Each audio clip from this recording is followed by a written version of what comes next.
Dear students of class 7th। आज मैं केंद्रीय विद्यालय नंबर 2 SK पांडे संस्कृत जो हाफ ईयरली में 2025-26 में प्रश्न पत्र आए थे उसी का आंसर मैं डाल रहा हूँ। आप अपना मिला सकते हैं कि मेरे कितने उत्तर सही हैं कितने गलत हैं। तो आप एक बार ज़रूर देखें इस वीडियो को और पसंद आए तो ज़रूर लाइक करें, सब्सक्राइब करें और किसी को शेयर भी कर सकते हैं। तो बच्चों एक बार देख लें। ये है विद्यार्थी का नाम, अनुक्रमांक शब्देशु, कक्षा अनुभागा च, कक्षा मतलब क्लास, अनुभागा मतलब सेक्शन, और डेट डालना है। ये सब तो कर लेंगे आप। नेक्स्ट देखिए, ये अपठित गद्यांश है, ये 10 मार्क्स का है। अपठित गद्यांश में क्या है, इसका मीनिंग पहले समझ लें, फिर क्वेश्चन आंसर करेंगे। इसका मीनिंग क्या कह रहा है ये देखेंगे। कह रहा है कि वनम मानव जीवनस्य आधार अस्ति, यानी वन जो है वो मानव जीवन का आधार है। वनेषु बहवः पशवः विहगाः वृक्षाः च वसन्ति। कह रहा है कि वनों में बहुत सारे पशु, विहगाः, विहगाः मतलब पक्षी, वृक्षाः च वसन्ति यानी वृक्ष भी रहते हैं। वृक्षाः न केवलम छायां ददति, वृक्ष केवल छाया ही नहीं देते, फलानि पुष्पानि च प्रयच्छन्ति, यानी फल और पुष्प यानी फूल भी देते हैं। अपितु वायुमपि शुद्धम कुर्वन्ति, और क्या करते हैं, हवा को भी शुद्ध करते हैं। वृक्षाणां कृते वर्षा भवन्ति, वृक्षों के लिए वर्षा होती हैं। भूमि हरितिमा लभते, यानी भूमि जो है हरी भरी हो जाती है। नद्यः अपि जलपूर्णाः भवन्ति, नदियाँ भी जल से भर जाती हैं। वृक्षाः औषधयः अपि यच्छन्ति, वृक्ष जो है वह औषधयः, औषधि शब्द है, औषधि मतलब दवा, तो औषधयः अपि यच्छन्ति यानी पेड़, कुछ पेड़ ऐसे होते हैं जो दवा देते हैं, दवाइयाँ देते हैं। जैसे आप तुलसी का नाम जानते ही हैं, ऐसे ही बहुत सारे कई प्लांट्स ऐसे हैं जो कि आपको दवा का काम करते हैं। ये न रोगिणः स्वास्थ्यं प्राप्नुवन्ति, जिससे रोगी जो होते हैं वह स्वास्थ्य ठीक हो जाते हैं। प्राप्नुवन्ति मतलब स्वास्थ्य प्राप्त कर लेते हैं, का मतलब हुआ कि रोगी बिल्कुल स्वस्थ हो जाते हैं। यदि वनेषु वृक्षाः न भविष्यन्ति, अगर वनों में वृक्ष नहीं होंगे, तर्हि जीवनस्य संभवः न स्यात्, तो जीवन संभव नहीं हो सकता। अतः वनानां रक्षणं सर्वेषां कर्तव्यम, इसलिए वनों का रक्षा करना सबका कर्तव्य है। अब देखिए प्रश्न, एक पद में उत्तर देना था। वनम कस्य आधारः अस्ति, वन किसका आधार है, तो मानव जीवनस्य। उत्तर क्या होगा, मानव जीवनस्य। एक एक नंबर के हैं, 4 क्वेश्चन हैं। वृक्षाः किम शुद्धम कुर्वन्ति, पेड़ क्या शुद्ध करते हैं, तो वायुम। के जलपूर्णाः भवन्ति, कौन जल से भरे हुए होते हैं, तो नद्यः। केषां रक्षणं सर्वेषां कर्तव्यम, किसका रक्षा करना सबका कर्तव्य है, तो वनानां। ये एक पद में, 1 वर्ड में देना था। बच्चों आप ध्यान रखें कि ये नई बुक है संस्कृत की, बाद में आई थी, और ये जो क्वेश्चन आपका आया है इन्हीं चैप्टरों में से है जो 6 या 7th लेसन तक पढ़ना था। आप ध्यान से देखें, इसका उत्तर कैसे लिखना है मैं लिख दिया हूँ। आप मिला सकते हैं कि आपका उत्तर कितना सही है और कितने नंबर आ सकते हैं।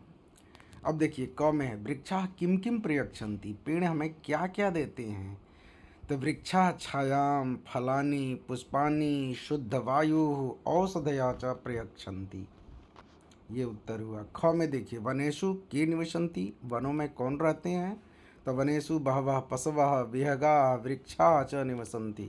ये सब पैसेज में से देख देख करके सिर्फ लिख देना है। निर्देशानुसारम उत्तरत, ये एक एक नंबर के 2 हैं। वृक्षाणां कृते वर्षाः भवन्ति, वृक्षों के लिए वर्षा होती है। अत्र बहुवचन पदम किम, यहाँ पर बहुवचन कौन सा है, तो देखो बच्चों, कोई भी लिखे होंगे, आप अगर वृक्षा नाम लिखे हैं तो भी आपका उत्तर सही है, वर्षा लिखे हैं तब भी सही है, भवंती लिखे हैं तब भी सही है। यहाँ पर सिर्फ कृते नहीं होगा, बाकी तीनों उत्तर सही है। कोई भी लिखे होंगे आपको नंबर मिल जाएगा, 1 नंबर। अशुद्धम इत्यस्य विपरीतम पदम लिखत, कह रहा है कि अशुद्ध शब्द का विपरीत पद यानी विलोम शब्द लिखना है। तो विपरीतम का क्या हो जाएगा, ये अशुद्धम का क्या हो जाएगा, तो अशुद्धम का हो जाएगा शुद्धम, अपोजिट वर्ड। अब चलते हैं खंड ख की तरफ। रचनात्मक कार्य 10 मार्क्स का है। चित्रम दृष्ट्वा शब्दानां सहायतया रिक्त स्थानानि पूरयत, चित्र को देख करके, चित्र की में चित्रम दृष्ट्वा यानी चित्र को देख करके शब्दानां सहायतया, शब्दों की सहायता से रिक्त स्थान की पूर्ति करनी है। अब ये देखिए, नीचे चित्र है और चित्र में देख रहे हैं कि पेड़ है, 2 बच्चे हैं और ये टीचर है। अब यहाँ पर आपको भरना है, 2 वर्ड भी दिया गया है। विद्यार्थी फिल इन द ब्लैंक्स गच्छन्ति, विद्यार्थी जाते हैं, कहाँ जाते हैं भाई, पाठम की उद्यानम। तो पाठम तो है नहीं, स्कूल तो कहीं दिखाई दे नहीं रहा है, उद्यान दिखाई दे रहा है, पार्क ये सब पेड़ वगैरह जो दिखाई दे रहे हैं, तो उद्यानम भर देंगे। शिक्षकः फिल इन द ब्लैंक्स स्थितः अस्ति, शिक्षक स्थित है कहाँ पर, तो उद्यान में। स्कूल तो है नहीं यहाँ पर, कक्षायाम लिखा है, कक्षा में, ये क्लास तो नहीं है, इसलिए उद्याने होगा। उद्याने अस्ति, उद्यान में है, पुस्तक थोड़े रहता है, वृक्ष रहता है, तो वहाँ पर लिख देंगे उद्याने वृक्षः अस्ति, पेड़ है, देख रहे हैं ना। इसके बाद शिक्षकः छात्रान् पश्यति, शिक्षक छात्रों को देखते हैं, तो छात्रान हो जाएगा यहाँ पर, जनान नहीं, लोगों को नहीं, यहाँ पर 2 छात्रों को देख रहे हैं तो इसलिए छात्रान भरेंगे। उद्याने फिल इन द ब्लैंक शोभन्ते, क्या पुस्तका की वृक्षा है, पुस्तक थोड़े है यहाँ, वृक्ष से शोभते हैं उद्यान, तो वृक्षा लिख देंगे, वृक्षा शोभन्ते। अब देखिए संवाद पूर्ति है, क्वेश्चन नंबर 3 में 5 नंबर का। राम कह रहा है, नमस्ते मित्र कुत्र गच्छसि, अरे मित्र नमस्कार, कहाँ जाते हो। तो श्याम कह रहा है, अहम गच्छामि, मैं जा रहा हूँ, कहाँ पर, आपणम भी हो सकता है, पाठशालायाम भी हो सकता है, लेकिन यहाँ पर जो चित्र के नहीं है, यहाँ पर तो नीचे जो दिया गया है ना वाक्य, उससे हमको पता चल रहा है कि यहाँ पर पाठशालायाम होगा, अहम पाठशालायाम गच्छामि। राम फिर पूछ रहा है, किम करिष्यसि, क्या करोगे, तो तत्र अहम पठनम करिष्यामि, वहाँ पर जाकर के पढ़ाई करूँगा। तो पठनम होगा, रोदनम थोड़े होगा, रोदनम मतलब तो रुलाई, रोएगा थोड़े जा कर के स्कूल में, तो यहाँ पर पठनम करिष्यामि, पढ़ाई करूँगा। फिर राम पूछ रहा है, अहम अपि त्वया सह, मैं भी तुम्हारे साथ, आगमिष्यामि, आऊँगा, कहाँ, गृहम की पाठशाला, पाठशालाम, तो पाठशालाम हो जाएगा कि मैं भी तुम्हारे साथ पाठशाला आऊँगा। इसके बाद श्याम कह रहा है, त्वम किम करिष्यसि, तुम क्या करोगे। तो राम कह रहा है, अहम तत्र शिक्षकम, मैं वहाँ शिक्षक को नमिष्यामि, नमस्कार करूँगा। तो नीचे देखिए श्याम कह रहा है, अस्तु ठीक है, चलतु चलें, एतत्तु क्या होगा, अशोभनम की शोभनम, या तो शोभन वाला अच्छा काम है तो शोभनम लिखेंगे। अब चलते हैं ग में, खंड ग व्याकरण, अनुप्रयुक्त व्याकरण 15 मार्क्स का है, 15 मार्क्स। करा कि क्वेश्चन नंबर 4 में अधः प्रदत्तानां शब्दानां उदाहरण अनुसारम विभक्तिम वचनम च लिखन्तु, आपको विभक्ति और वचन का प्रयोग करना है, लिखना है। अब जैसे क में लिखा है भारत माता, तो भारत माता लता की तरह है, प्रथमा विभक्ति एक वचन है। और नद्यः, तो नदी नद्यौ नद्यः होता है, तो प्रथमा विभक्ति बहुवचनम। ललाटे, ये हो गया बालक की तरह, बालके, सप्तमी विभक्ति एक वचन, तो सप्तमी एक वचनम लिख देंगे, 3 के 3 मार्क्स। फिर देखिए अधः प्रदत्तानां क्रियापदानां त्रिषु पुरुषेषु त्रिषु वचनेषु च लट लकारस्य रूपाणि लिखत, कह रहा कि नीचे दिए गए क्रियापदों के तीनों पुरुषों में और तीनों वचनों में लट लकार का रूप लिखना है, यानी प्रेजेंट टेंस का। लिखन्तु, लिखें, एक वचनम द्विवचनम बहुवचनम, प्रथम पुरुष भवती है, तो द्विवचन में क्या हो जाएगा, भवतः, फिर भवन्ति, भवसी, भवतः, भवत, भवामी, भवावह, भवामः, ये हो जाएगा। इसके बाद क्वेश्चन नंबर 5 देखिए, कह रहा है कि अधोलिखिता नाम शब्दानाम उदाहरण अनुसारम पर्याय पदानी लिखंतु। उसके पर्यायवाची लिखना है। जैसे वपुः का पर्यायवाची क्या होता है? शरीरम। ऐसे ही जलम का क्या हो जाएगा? वारी या नीरम। फिर लोचनम, लोचनम मतलब आँख, आँख का नयनम होता है, नेत्रम होता है, और भी होते हैं। आप ऐसी बात नहीं है कि दो ही बस जो लिखा हूँ वही होता है, इसके अलावा भी होते हैं, आप लिख सकते हैं।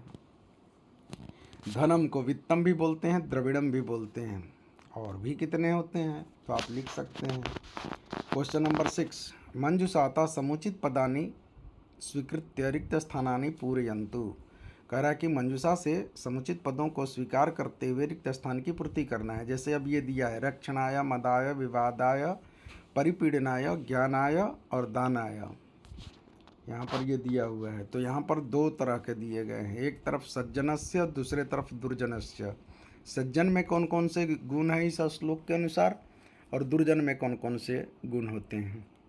तो सज्जन में शक्ति, सज्जनों की शक्ति किसके लिए होती है? तो रक्षणाय, रक्षण करने के लिए। लेकिन दुर्जनों की शक्ति किसके लिए होती है? परपीड़नाय, दूसरों को दुख देने के लिए। वो अपने शक्ति का प्रयोग क्या करता है? दूसरे को दिक्कत देता है, परेशान करता है अपनी शक्ति से। यही दोनों में अंतर है। दूसरा, विद्या, जो सज्जन लोग हैं उनकी विद्या ज्ञान के लिए होती है, लेकिन दुर्जन की विद्या किस लिए होती है? तो विवाद के लिए। अपना क्या करता है? झंझट दिखाता है अपना कि मैं विवाद कर सकता हूँ विद्या से, पर वह विवाद के लिए होता है। तीसरा है धनम, धन किस लिए होता है? सज्जनों का धन दान के लिए होता है, ठीक है। और इसका धन किस लिए होता है? तो मदाय, घमंड के लिए। जो दुर्जनों के पास धन रहेगा वो उससे क्या करता है? घमंड करता है। और जो सज्जन के पास अगर धन है तो दान कर देता है। शक्ति परेशान परपीड़नाय, ये जो श्लोक है ना, श्लोक से ही ये दिया हुआ है और ये आपके बुक में है। अब देखिए खंड घ, पठित अवबोधनम 25 मार्क्स। कह रहा है कि सत्यम, करुणा, उदारता, सेवा, परोपकार, अक्षोभ इत्यादि मानवीय गुणा सन्ति। कह रहा है कि सत्य, करुणा, उदारता, सेवा और परोपकार की भावना, क्षुब्ध अक्षुब्ध होना, ये सब जितने भी है ना मानवीय गुण होते हैं। इतेषां गुणानां समन्वयेन एव मानवः महात्मा भवति। इन्हीं गुणों के समन्वय से ही मानव जो होता है वो महात्मा बन जाता है या महात्मा होता है। सेवा एवं जीवनस्य सारः, सेवा ही जीवन का सारांश है। इति आचार्याः मन्यन्ते, ये मैं नहीं कहता, आचार्यों के मत हैं, ये आचार्य मानते हैं। यह मानव न केवलम स्वस्य हितम चिंतयति, जो मानव केवल स्वयं के हित नहीं, यह मानव न केवलम, जो मानव केवल अपने हित की चिंता नहीं करता है, स्वस्य हितम न चिंतयति, जो हित की चिंता नहीं करता है, अपितु समाजस्य कल्याणम करोति, बल्कि समाज के कल्याण करता है, सह एव महान उच्यते, वही महान कहलाता है। नागार्जुन अपि सेवायाः महत्वं प्रतिपादितवान, नागार्जुन भी सेवा के महत्व को प्रतिपादित किए हैं।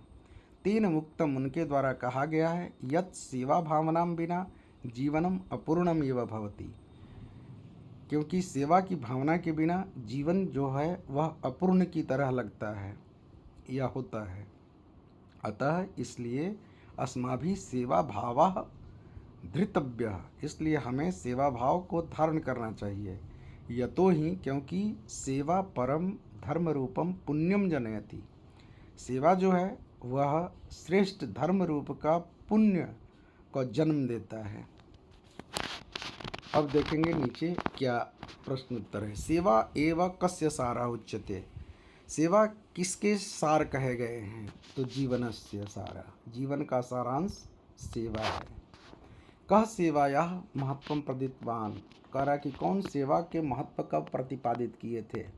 तो नागार्जुन ने सेवा को प्रतिपादित किए थे। कह रहा है कि सेवा कीदृशम पुण्यम जनयति, सेवा किस प्रकार के पुण्य को जन्म देती है? तो धर्म रूपम, धर्म के।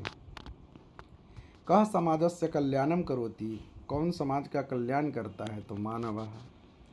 पूर्ण वाक्य न उत्तर, तब पूर्ण वाक्य में उत्तर देना है। मानवीयाः गुणाः के, मानव के गुण कौन कौन से हैं, तो सत्यम, करुणा, उदारता, सेवा, परोपकारः, अक्षोभः इत्यादयः मानवीयाः गुणाः सन्ति। अच्छा, मानवः महात्मा कदा भवति, मानव महात्मा कब बन जाता है। सत्यम, करुणा, उदारता, सेवा, परोपकारः, अक्षोभः अनेन गुणेन समन्वितेन मानव महात्मा भवति। अब निर्देशानुसार उत्तर देना है। सेवा भावनाम बिना जीवनम फिल इन द ब्लैंक्स भवति, अपूर्णम भवति, अपूर्ण होता है। दया इति यस्य पर्यायः पदम लिखत, दया का पर्याय पद लिखना है, तो क आंसर हो जाएगा करुणा। दया को करुणा कहते हैं। अब यहाँ पर उचित वाक्यांशान परस्परम संयोजयन्तु, जोड़ना है इसमें। अब ये सब श्लोक को जोड़ने के लिए मैं नीचे लिखा हूँ, तदा वृत्तिश्च कीर्तिश्च यदा विद्या भवेत तव, खलस्य साधो विपरीतम एतत्। खल का जो होता है वह विपरीत होता है, ज्ञानाय दानाय च रक्षणाय। शनैः विद्या शनैः वित्तम, धीरे धीरे विद्या और धीरे धीरे धन, पंच एतानि शनैः शनैः, ये 5 धीरे धीरे ही बढ़ते हैं। विद्याहीना न शोभन्ते, विद्या से हीन नहीं शोभा पाते हैं। निर्गंधा इव किंसुका, निर्गंध किंसुक की तरह, टेसु के फूल की तरह। न चौरहार्यम न च राजहार्यम, न चोर चुरा सकता है विद्या को, न राजा हरण कर सकता है। न भ्रातृभाज्यम न च भारकारी, न तो ये सब भाई बांट सकता है, न तो यह भारी ही होती है विद्या। विद्या राजसु पूज्यते, विद्या राजाओं में पूजी जाती है, नहीं धनम, धन नहीं पूजा जाता। अतो धर्मार्थ मोक्षेभ्यः, तब हो जाएगा विद्याभ्यासम समाचरेत। अब क्वेश्चन नंबर 10 देखिए, आम और न लिखना है। किम श्रृंगालः पुनः पुनः उत्पत्ति, क्या श्रृंगार बार बार उत्पत्ति मतलब उछलता है, तो लिखेंगे आम। क्यों बार बार उछलता है, वो तो कोशिश तो कर रहा था कि अंगूर मिल जाए। किम श्रृंगालः द्राक्षा फलम प्राप्नोति, क्या सियार जो है वह ग्रेप्स को प्राप्त कर पाता है, तो उत्तर होगा नहीं। तभी तो कहा था कि खट्टे अंगूर कौन खाए, जब नहीं मिला तब। क्वेश्चन नंबर 11, पाठे किम विद्यमानः नमः युक्त शब्दानां संग्रहणं कृत्वा लिखन्तु। कह रहा है कि नमः शब्द से आपको बना करके पाठ से आपको लिखना है। जैसे मित्राय नमः, मित्र के लिए नमस्कार, तो सूर्याय नमः। रवि से रवये नमः, सब सूर्य के पर्यायवाची शब्द हैं। भानु से भानवे नमः, खग से खगाय नमः, पुष्ण से पुष्णे नमः, हिरण्यगर्भ हिरण्यगर्भाय नमः, मरीचि से मरीचये नमः, आदित्य से आदित्याय नमः, सविता से सवित्रे नमः, भास्कर से भास्कराय नमः और अर्क से अर्काय नमः। इस तरह से आपके पूरे के पूरे जो भी है आपके सूर्य के लिए नमस्कार के लिए ये सारे दिए गए हैं। तो बच्चों आगे के लिए मैं कह रहा हूँ कि नेक्स्ट भी अगर कोई क्वेश्चन पेपर अगर ऐसा है मेरे पास या मिलता है, तो उसका भी उत्तर मैं लिख करके डाल दूँगा, आप लोग देखते रहेंगे। हो सकता है 7 का मैं मैथ का आंसर डाल दूँ। चलिए ठीक है, देखते रहिए वीडियो को, सब्सक्राइब करते रहिए ताकि कोई भी नोटिफिकेशन आपको मिलता रहे। चलो धन्यवाद बच्चों, थैंक्स।